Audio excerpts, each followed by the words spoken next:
सो जैन के नेट्स है, सो आप सभी आई थिंक से बढ़िया बेहतर और बेहतरीन होगा। डेफिनेटली इंडियन एयरफोर्स का अपकमिंग एग्जाम आ रहा है, तो मैं कोशिश करूंगा कि आपको डेली एक मॉक टेस्ट इंग्लिश का करा पाऊँ जो एग्जाम रिलेवेंट होगा, जो आपको इंग्लिश में स्कोर बूस्ट करने की मतलब हेल्प करेगा। ठीक है, और आपका अगर कोई डाउट आ रहा है या फिर आप किसी भी टॉपिक पे कुछ ज्यादा वीक हो और गाइडेंस चाहते हो तो डेफिनेटली आप मुझे कमेंट में कमेंट करके बता सकते हो। हर एक चीज मतलब डाउट आपका क्लियर किया जाएगा। तो डेफिनेटली सेशन पूरा देखिएगा, स्कोर बताइएगा और जो भी टॉपिक आपका वीक हो तो जरूर बताइएगा। ठीक है, चलो सिलेक्ट द वर्ड विद जैसा टॉपिक मतलब वो कैप्स हो जाती है, उसके बाद आपका जैसे कि फिलर नहीं सही होता है। ठीक है, तो जो भी आपका अगर एरर मिस स्पेल्ड आ रहा है, बस एक चीज बताऊंगा, अगर आपके एरर के क्वेश्चन नहीं सही हो रहा है तो मैंने आपको टॉप 70 रूल्स शेयर किया था टेलीग्राम पे पीडीएफ के फॉर्मेट में। वैसे वो 10 रूल के 10 पीडीएफ है, तो आप देख लीजिएगा। वैसे वीडियो फॉर्मेट में भी है, तो अगर वीडियो फॉर्मेट में देखना चाहते हो तो वीडियो फॉर्मेट में देख सकते हो, अदरवाइज आप पीडीएफ में भी पढ़ सकते हो, कोई दिक्कत नहीं है। पहला मीनिंग है यहाँ पे आपको बताना है ABCD, मोस्ट इंपॉर्टेंट है यहाँ पे। और मैं आपको एडिशनल इन्फॉर्मेशन भी, एडिशनल जानकारी, एडिशनल कुछ चीजें बताता चलूंगा, तो आप डेफिनेटली उनको लिखिएगा। ठीक है, पहली मीनिंग है वैक्यूम।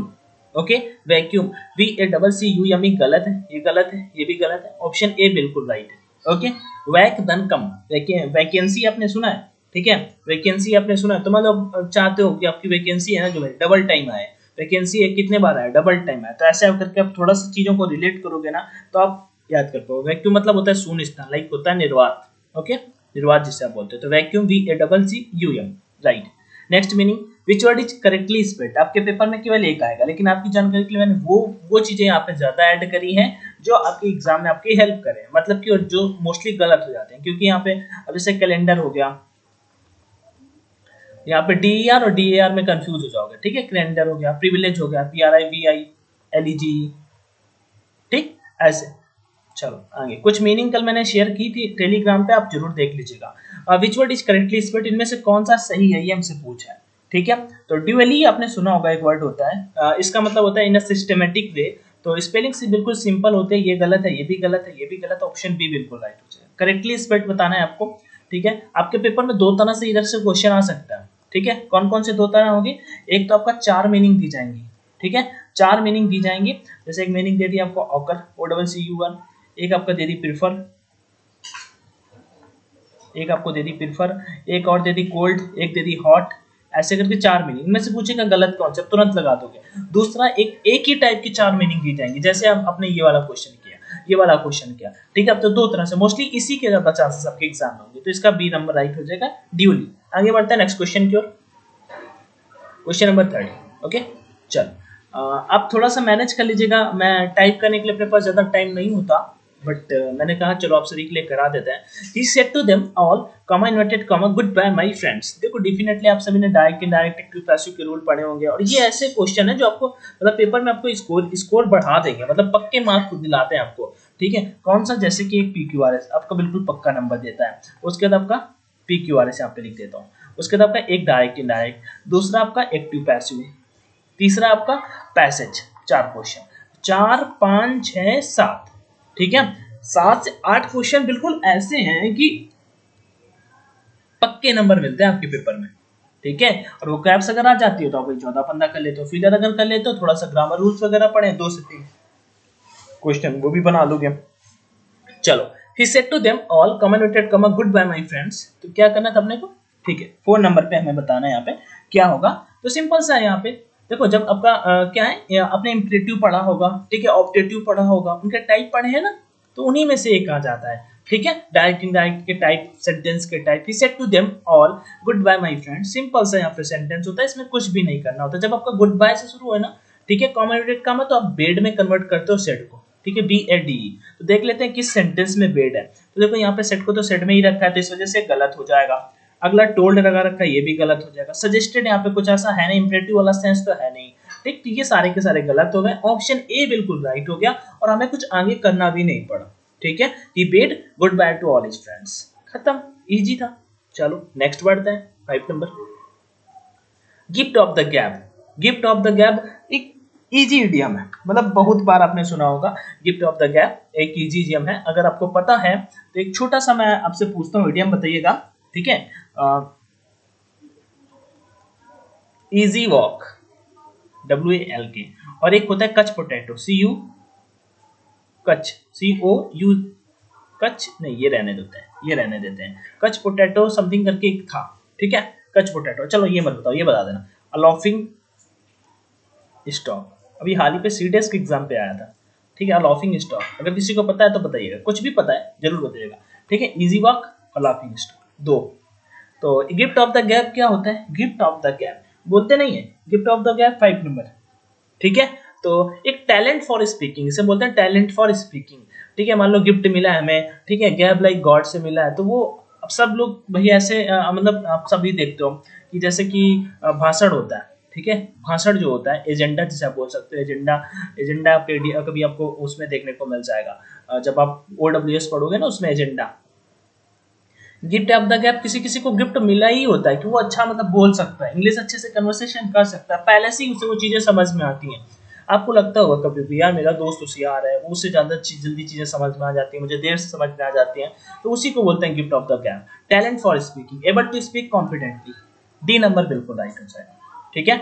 आगे चले नेक्स्ट की ओर, चलो 6 नंबर है यहाँ पे, एस्टोरिक, एक मीनिंग दे रखी है एस्टोरिक, इसका सर हमें बताना है यहाँ पे एंटोनिम बताना है, ठीक है। अब हिस्टोरिक का मैं यहाँ पे आपको ट्रिक से बता देता हूँ, आप यहाँ पे लिख लो एसोटेरिक, एसोटेरिक लाइक ऐसी, ऐसी ट्रिक, ऐसी ट्रिक, ट्रिक की स्पेलिंग वैसे TRIC होती है, लेकिन आप ऐसे रिलेट कर लो, ऐसी ट्रिक, ऐसी ट्रिक है भाई ना, ऐसी ट्रिक जो किसी को नहीं पता, ऐसी ट्रिक है जो किसी को नहीं पता, ऐसी ट्रिक, ऐसी ट्रिक, ऐसे ऐसो ट्रिक है तो ऐसी अब पढ़ लो, ऐसी ट्रिक, ऐसी ट्रिक मतलब क्या हुआ, ऐसी ट्रिक किसी को नहीं पता मतलब क्या हुआ, सीक्रेट हुआ, इसका मतलब क्या हुआ, सीक्रेट हुआ। अब सर हम ऑप्शन पे एंटोनिम बताना है, तो ये इसका मतलब सीक्रेट हुआ, गुप्त हुआ, तो एंटोनिम हो जाएगा सिंपल, साधारण, क्योंकि सर और जो बाकी मीनिंग है ना ये बिल्कुल सेम टू सेम है। देखिए क्लियर क्या हुआ, क्लियर मतलब स्पष्ट होता है, ठीक है, जो चीजें बिल्कुल क्लियर है।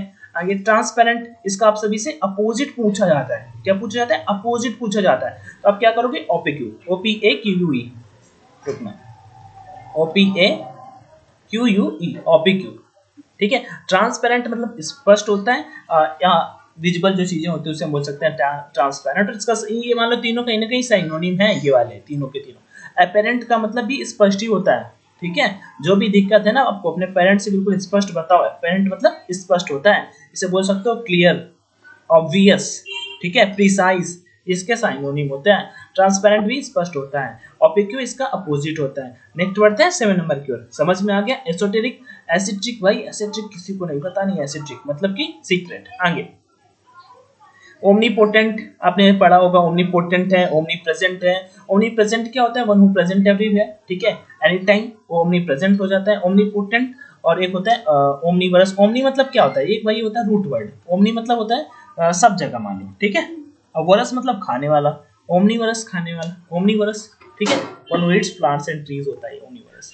ओमनीपोटेंट, ठीक है, चलो ओमनीसिएंट एक मीनिंग होता है, one who knows everything. Omnipotent like जिसके पास ज्यादा पोटेंट, मतलब देखो आप पोटेंशियल, आपने मीनिंग सुनी पोटेंशियल, कितनी पोटेंशियल है आपके अंदर, पोटेंशियल मतलब क्षमता होता है, 7 नंबर, पोटेंशियल मतलब क्षमता होता है। तो भाई ओमनी मतलब तो सारी की सारी, one who is all powerful, मतलब जिसके पास सारी की सारी क्षमता हो वो होता है omni potent, one who is all powerful that is omni potent, खत्म।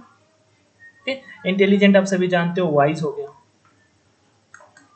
ठीक। मैनकाइंड मतलब वन हु लव्स मैनकाइंड, जिसे हम बोल सकते हैं फिलैंथ्रोपिस्ट, बहुत बार पूछा जाता है, अभी सीजन के एग्जाम में प्रीलिम्स में पूछा था ये। One who believes in the existence of God, जो गॉड के एग्जिस्टेंस में बिलीव करता है उसे सर हम बोलते हैं थिस्ट, THEIST, थिस्ट। इसका अगर अपोजिट करेंगे तो एथिस्ट हो जाएगा, एथिस्ट हो जाएगा, अपोजिट एथिस्ट हो जाएगा, ठीक है। और एक मीनिंग इसका अपोजिट ही आपका होता है सैक्रिलेज, SACRILEGE, ठीक है, सैक्रिलेज, ठीक है, जो शक करता है किस पे, रिलीजन पे, तो भाई एथिस्ट ही होगा, ठीक है, धन विरोधी, विरोधी टाइप में बोल सकते हैं सैक्रिलेज। चलिए आगे बढ़ते हैं, समझ में आया, नेक्स्ट। ओके, क्या है, what does to carry something out mean, okay, what does to carry out something, what does to carry out something out, to carry something out का मीनिंग क्या है, इसका बस मान लो एक इडियम टाइप में फिर से आपसे बोल दिया है, क्योंकि आपके पेपर में 7 नंबर तक का वोकैब्स आएगा, तो थोड़ा मैंने वोकैब्स को यहाँ पे लिया है। To carry something out, to मतलब कैरी समथिंग आउट, किसी चीज का बाहर लाना, वो क्या होगा 8 नंबर पे, तो सिंपल है यहाँ पे, टू डू समथिंग, किसी कुछ न कुछ करना होता है, टू डू समथिंग कहाँ पे है, तो बियर समथिंग का मतलब, बियर मतलब क्या होता है, टोलरेट, बियर का मतलब होता है टोलरेट, टोलरेट मतलब सहन करना होता है, ठीक। कंटिन्यू डूइंग समथिंग मतलब किसी काम को कंटिन्यू रखना, चालू रखना। कंटिन्यू की स्पेलिंग आप 2 बार कॉपी अगर लेके लिख रहे हो तो डेफिनेटली लिख लीजिएगा, क्योंकि गलती हो जाती है और आपके पेपर में आ भी सकते हैं continue. To deal with something जानते ही हो, ठीक है। और डील के बाद प्रीपोजिशन भी हमसे पूछ लिया जाता है, डील के बाद, ठीक है। Preposition deal with a person होता है, किसी अगर आप आदमी से डील करोगे तो भाई डील विद लगाओगे, ठीक है। और अगर किसी बिजनेसमैन से किसी मतलब किसी बिजनेस का है तो डील इन लगाओगे something, okay. Deal in something, deal with a person, okay. चलो, तो टू डू समथिंग हो गया, कुछ करना होता है, to carry out something, to do something. Next, okay. ये यहाँ पे ग्रामर का क्वेश्चन आपको थोड़ा सा डिफिकल्ट लग सकता है, बट कोई दिक्कत नहीं है, मैं थोड़ा सा वो कर देता हूँ। हाँ, ठीक है। Point of which part of the given sentence grammatically incorrect, कौन सा सेंटेंस है जो ग्रामेटिकली इनकरेक्ट है। इन view of the nature, nature मतलब प्रकृति, आप सभी जानते हो, इसका स्पेलिंग सिंपल है नेचर वैसे, ठीक है। Magnitude of their problems in view of the nature, इसमें कोई भी गलती नहीं, बिल्कुल सेंटेंस सही है। The dissemination of scientific information, बिल्कुल सही है इंफॉर्मेशन, ठीक है। कभी कभी इंफॉर्मेशन दे देता है जो कभी होता नहीं है, ठीक है, गलती हो जाती है। रेडिकली डिफरेंट अप्रोचेस फॉर, यहाँ पे सर अप्रोचेस नहीं होगा, ये अपना गलती था। आगे the third word countries must adopt, एक 3 मीनिंग आपको मैं यहाँ पे बताता हूँ। एक हो गया अडॉप्ट, एक हो गया एडिप्ट, और एक होता है अडॉप्ट, ठीक है।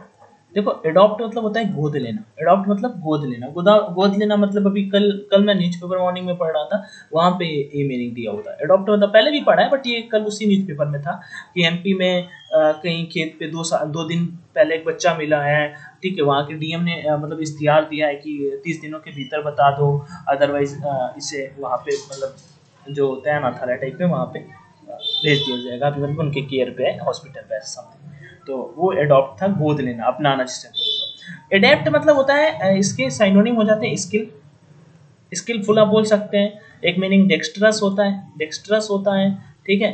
एक मीनिंग और एडेप्ट तो लिखा ही, एक मीनिंग और होता है एड्राइट होता है, एड्राइट होता है।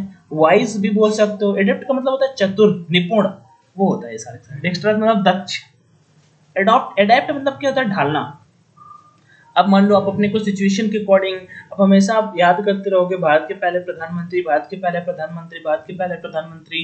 अब या फिर आपने याद कर लिया कि भारत का जो प्रेसिडेंट है वो आर्टिकल 52 पे आता है, और फिर आपसे पूछ देगा कि जो इसका इम्पीचमेंट है, ठीक है, इम्पीचमेंट है वो कौन सा आर्टिकल में आता है, 61 पे आता है, ठीक है, महाभियोग जिसे आप बोलते हो, तो फिर आप नहीं कर पाओगे। क्षमादान जो होता है वो 72 में आता है, आप नहीं कर पाओगे। या फिर रुकिएगा, नहीं, कुछ नहीं, कुछ नहीं, कुछ नहीं, कुछ नहीं। हाँ, अब ठीक है। तो चलो, तो चीज आपको समझ में आ गई ना। तो ये हो गया ना एडॉप्ट, एडेप्ट और एडेप्ट। इसमें ए होता है, इसमें ई होता है, इसमें ओ होता है, ठीक है। और कोई आप एग्जाम अगर देता हो तो डेफिनेटली उसमें ऐसा कुछ पूछा जा सकता है, मतलब फिलर के ग्रुप में आपको ये तीनों आ जाता है, तो फिर आप कंफ्यूज नहीं होंगे, ठीक है। मैंने आपको प्रैक्टिस बताया है, और भी मीनिंग होती है, धीरे धीरे सारी डिस्कस करेंगे। चलो, क्या है, चेंज द वॉइस, हमें वॉइस चेंज करना है। तो वॉइस सिंपल से कुछ रूल होते हैं, मतलब बैक आपका जो ऑब्जेक्ट है उसे सब्जेक्ट बना दो, वर्ब चेंज करना सीख जाओ। ये जमार को इजविंग, एमविंग, आरविंग में, वाचवर को वाचविंग, वर्बिंग में कन्वर्ट करना है, ठीक है। छोटे छोटे से आपका होते हैं, आप इनमें कुछ भी गलती नहीं होती है, ठीक है, देखते ही करने वाले होते हैं 10 नंबर पे, ठीक है। अब आपको यहाँ पे पता है जैसे डिड होता है, ठीक है, आपका सिंपल पास्ट है, एक स्टेप आगे आप इसमें लेते हो, तो या तो वो आ जाएगा या तो वर आएगा, ठीक है। तो why did he defrauded you of your earnings, ठीक है। तो डेफिनेटली भाई, तो देखो जब आपका ऐसा होता है डब्ल्यूएच वर्ड से, तो डब्ल्यूएच वर्ड से स्टार्ट होता है, और डिड है तो एक स्टेप पर आगे आएगा, ठीक है। तो सर डिड है तो एक स्टेप पर आगे आएगा, ये कट हो गया, ठीक। Why did he defrauded you of your earnings, ठीक है, अर्निंग्स, ठीक है। डिफ्रॉड लाइक धोखा देना होता है। आपने गुल्लेबल वर्ड सुना था, मैंने ट्रिक से बताया था, गुल्लेबल, जो double I B L A, gullible like होता है गुल्ली लगाना, मतलब धोखा देना। वाई वर्ड आपने जी वाई एल ई सुना होगा। अरे डिसीव सुना है ना, deceive, D E C E I V A, ठीक है। डिसीव, डिसीव नहीं सुना, डिसीट सुना है, D E C E I T, deceit, ये सब एक ही वर्ड है, ठीक है, धोखा देना होता है। चलो, why did he defrauded you on your earnings, simple है। तो वाई का तो वही रहेगा, why were you, why was you. देखो यहाँ पे भाई ऑब्जेक्ट है ना जो आपका, वो क्या होने वाला है 10 नंबर पे, जो ऑब्जेक्ट है वो आपका यू रहेगा, ठीक है, ऑब्जेक्ट है यू। तो सर जब वाई या डिड एक स्टेप आप आगे वो अभी पिक करोगे, तो डिड या तो वो आ जाएगा या तो वर आएगा। सर जब आपका सब्जेक्ट जो बन रहा है वो यू आ रहा है, तो सर वाई यू के साथ में क्या वर्ब आपका आ गया, वो आ जाएगा क्या, ऐसा कुछ लग रहा है भाई, कुछ भी नहीं, वर आएगा, क्या है, वर आएगा। तो वॉच वाला काम करता है। अब या तो ये होगा या तो ये होगा, ठीक है, तो देख लेते हैं। Why were you defrauded? Why were you defrauded to your earnings by him? टू क्यों लगा दिया, मतलब कुछ भी। यहाँ पे ऑफ योर अर्निंग्स है तो बस ऑफ योर अर्निंग ही लगना था ना, और कुछ करना ही नहीं था। तो ऑप्शन नंबर डी बिल्कुल राइट हो जाएगा। ठीक, नेक्स्ट।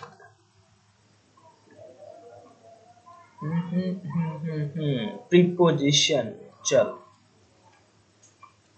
ठीक। प्रीपोजिशन, एक प्रीपोजिशन होता है सरप्राइज, सरप्राइज्ड, ऐड होता है, मॉक, टेस्ट वाला नहीं हंसी वाला होता है, ठीक है, ऐड होता है, लाफ, LAUGH, ऐड होता है, जेस्ट, ऐड होता है। ये पता है सबका सरप्राइज छोड़ के बाकी सबका मतलब हंसना ही होता है, मजाक, ठीक है। चलो आगे बढ़ते हैं। यहाँ पे fill in the gap with an appropriate preposition हमें फिल करना है। प्रीपोजिशन फिक्स है, आपके पेपर में पक्का आएगा। कस्टम्ड के बाद क्या आता है यहाँ पे, बिल्कुल फिक्स प्रीपोजिशन का पार्ट है, भी पेपर में फिक्स प्रीपोजिशन ही आता है। 11 नंबर यहाँ पे बताओ। देवर statement accustomed to the management, ओ accustomed to है क्या, accustomed to होता है, accustomed with भी होता है, accustomed to भी होता है, ठीक है। accustomed to 11 नंबर पे, ठीक है। चलो तो accustomed to the management to great efforts in great efforts of great efforts of great efforts, तो यहाँ पे ऑफ हो जाएगा, ठीक है। There were statement accustomed to the management of great affairs। चलो 12 नंबर, ये सिंपल सा क्वेश्चन है, आपको इधर फाइंड आउट करना है। Unemployment is a very actual problem. Sir unemployment is a very actual problem, actual कोई वर्ड होता है, आपने सुना है? एक्चुअल कोई वर्ड मतलब एक्चुअली मतलब वर्ड होता है, लेकिन एक्चुअल अनएम्प्लॉयमेंट मतलब बेरोजगारी होता है, जो मतलब ऑलरेडी है इतना, ठीक है। जब वेरी एक्चुअल प्रॉब्लम, तो क्या हो जाएगा इसका आंसर, यहाँ पे ऑप्शन डी पे ही लगा। सर एक्चुअल नहीं होगा, यहाँ पे एक प्रोमिनेंट वर्ड होता है, prominent, PROMINENT, prominent NENT, prominent like होता है फेमस, या फिर आप इंपॉर्टेंट बोल सकते हैं। इंपॉर्टेंट वर्ड यहाँ पे बिल्कुल बेहतर सेट होता है, TANT, ठीक है, TANT इंपॉर्टेंट। कि unemployment is a very important problem, मतलब बड़ी समस्या है। एक्चुअल प्रॉब्लम मतलब नहीं बन रहा है ना, यहाँ पे सेंस नहीं आ रहा है, तो 12 का यहाँ पर डी बिल्कुल राइट हो जाएगा। नेक्स्ट वर्ड, मैंने पैसेज नहीं लिया भाई, मैंने पैसेज नहीं लिया। जो पैसेज का आप सोचना कि भैया पैसेज जानबूझ के नहीं लिया, क्योंकि पैसेज तो कर ही लोगे ना। एयरफोर्स के एग्जाम में आपका पैसेज ज्यादा डिफिकल्ट नहीं आता, BSF का भी पेपर दोगे, कोस्ट गार्ड का भी पेपर दोगे, तो पैसेज हार्ड नहीं आता।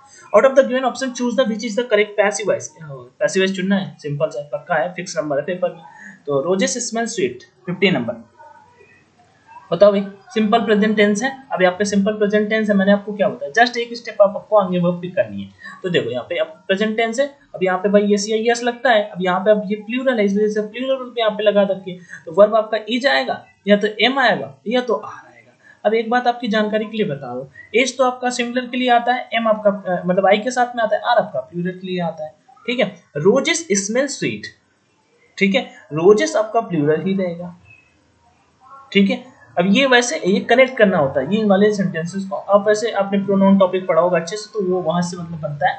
रोजेस स्मेल स्वीट, तो रोजेस है ये प्लूरल है, तो ऑलरेडी वर्ब जो आएगा प्लूरल ही आएगा। तो रोजेस आर स्वीट, रोजेस जो हैं वो स्वीट होंगे, तो roses are sweet when we smell, when we smell, ऐसा कोई है? ये गलत है। Roses are sweet smelling when, smelling sir नहीं होगा, स्मेलिंग कुछ भी, स्मेलिंग कहाँ, अच्छा तो स्मेलिंग होता है कभी, आपने सुना है एनजी फॉर्म में बना दिया जाता है। Roses are sweet when smelt, sweet when we smelt, ये होगा ऑप्शन नंबर डी बिल्कुल राइट। चलो आगे बढ़ता हूँ, बताओ next question. Fill in the blanks with the correct preposition. एक प्रीपोजिशन हो रहा है, the poisonous serpent was killed. Serpent like टेढ़ा मेढ़ा बात बोल सकते हो, सांप बोल सकते हो। पॉइजनस तो आप सभी जानते हो, पॉइजन, ठीक है, वही होता है जहरीला टाइप में। Was killed dot dot the villagers I stick, ठीक है, आई स्टिक। अब यहाँ पे देखो दो प्रीपोजिशन का मतलब यूज है जिसमें कैंडिडेट कंफ्यूज होता है बाय और विथ, तो बस सिंपल सा है यार। जब अब मैं जैसे आपको पेन से बता रहा हूँ, लिख रहा हूँ यहाँ पे ना, तो मैं विथ का यहाँ पे यूज करूंगा। तो जब उन्होंने मारा स्टिक से, जब स्टिक से मारा है तो विथ अ स्टिक होगा, ठीक है। और यहाँ पे killed by the villagers, villagers की द्वारा विथ अ स्टिक, तो बाय और विथ आएगा सर, ऑप्शन नंबर डी होगा 16 का, ठीक है। 16 का डी होगा कि the poisonous serpent was killed by the villagers with a stick. आगे बढ़ते हैं। नेक्स्ट, ये मैंने बहुत अच्छे से कराया ग्रामर के रूल, अगर आप सभी ने देखे हैं तो आपको इसमें गलती कभी भी नहीं करनी चाहिए। देखो गलती कहाँ पे देता है, आप सभी को इफ है, व्हेन है, और जैसे कि और भी जो होते हैं, इन केस हो गया, बिकॉज हो गया, इनके साथ में कभी भी सेल भी लगा के आपको हमेशा इधर कराने को देगा। ठीक है, तो आपको इन चीज़ों से बचना है, आपको वहाँ पे गलती नहीं करनी, वो गलतियाँ होती ही नहीं है ना। चलो हमें यहाँ पे वैसे फिल करना है, I come from Kerala where dot dot 17 number, ये मैंने आप सभी को अच्छे से करा रखा है। तो I come from Kerala, sorry Kerala. एक जीके का क्वेश्चन पूछ दूं, आ गया है। केरला पे एक वन्य जीव अभ्यारण्य है, ठीक है, रिवर भी है। अब नहीं पूछूंगा, वो तो बता ही दिया ना मैंने। अच्छा एक बता देना, यहाँ पे एक मैं पूछ ही देता हूँ कि जो नेशनल पार्क होते हैं ना, नेशनल पार्क, आपके एग्जाम में पिछली बार एक क्वेश्चन पूछा था, वो मैं बता देता हूँ। नेशनल पार्क, तो 54 नंबर का अभी हाल ही पे 54th नंबर का नेशनल पार्क बना है, वो कौन से स्टेट में है? किसी को पता है तो बताइएगा, नहीं पता तो कोई बात नहीं, हम बताएंगे। I come from Kerala, where do you come from, where do you come from. तो सिंपल है यहाँ पे। अरे मैंने क्या बताया, जब इनके साथ में ये सब नहीं लगता है, ये मैंने कंडीशनल के जितने भी रूल है वीडियो पे कराया था, डेफिनेटली आप देख लीजिएगा, बहुत अच्छे से एक्सप्लेन किया वहाँ पे। ठीक है, तो 17 का क्या हो जाएगा, डी नंबर। आगे बढ़ते हैं नेक्स्ट की ओर। आर्टिकल्स हमें यहाँ पे फिल करना है। Sheela decided to take dot dot leisurely walk in dot dot garden opposite her house. तो ये आज का लास्ट क्वेश्चन है, ये आज का लास्ट क्वेश्चन है। हाँ, यहाँ पे कुछ चीज़ें मैंने मिस की हैं, जैसे कि मैं कोशिश करूँगा नेक्स्ट सेशन में पक्का लाने की। जैसे PQRS हो गया, ये पेपर में आपके पक्का आएगा, ठीक है। और कभी कभी आपका नाउन टू पूछ लेता है, नाउन का जैसे कि कन्वर्ट करना एडजेक्टिव में, एडजेक्टिव फॉर्म कौन सा होता है, ठीक है। तो मैं इसके लिए एक आपको ट्रिक बता दूंगा। मोस्टली बहुत ज़्यादा कैंडिडेट है सीडीएस एग्जाम देते हो जैसे आप, तो वहाँ पे आपको बहुत हेल्प करता है, क्योंकि वहाँ पे 10 नंबर के नाउन प्रोनाउन चार्ट है वो आ जाता है। मतलब एक ही बार में आपको नाउन और 2 मिनट, नाउन और एडजेक्टिव, मतलब ऐसे ही ट्रिक से आपको बता दो तो कभी गलती नहीं होगी, ठीक है। Sheela decided to take, decide मतलब तो जानते हो, मतलब उसने डिसाइड किया कि leisurely walk in garden opposite her house. अब हाउस, अब आप सभी ने डेफिनेट इंडेफिनिट पढ़ा होगा, यहाँ से कुछ हमें डेफिनेट का सेंस आ रहा है। बताइए 80 नंबर पे क्या होगा। 1 से 2-3 क्वेश्चन मैंने आपसे पूछे, कुछ भी ज़्यादा नहीं पूछे। 54 नंबर का नेशनल पार्क पूछ दिया, जीके का क्वेश्चन, और एक यहाँ पे एक स्टैटिक का क्वेश्चन, ठीक है। तो कुछ क्वेश्चंस थे आज के सेशन में, कैसा लगा डेफिनेटली बताइएगा, और अच्छा लगा तो लाइक ऑप्शन होता है यूज करिएगा। थैंक यू, मस्त रहिए, स्वस्थ रहिए, जय Hind and all the best. कहाँ गया भाई?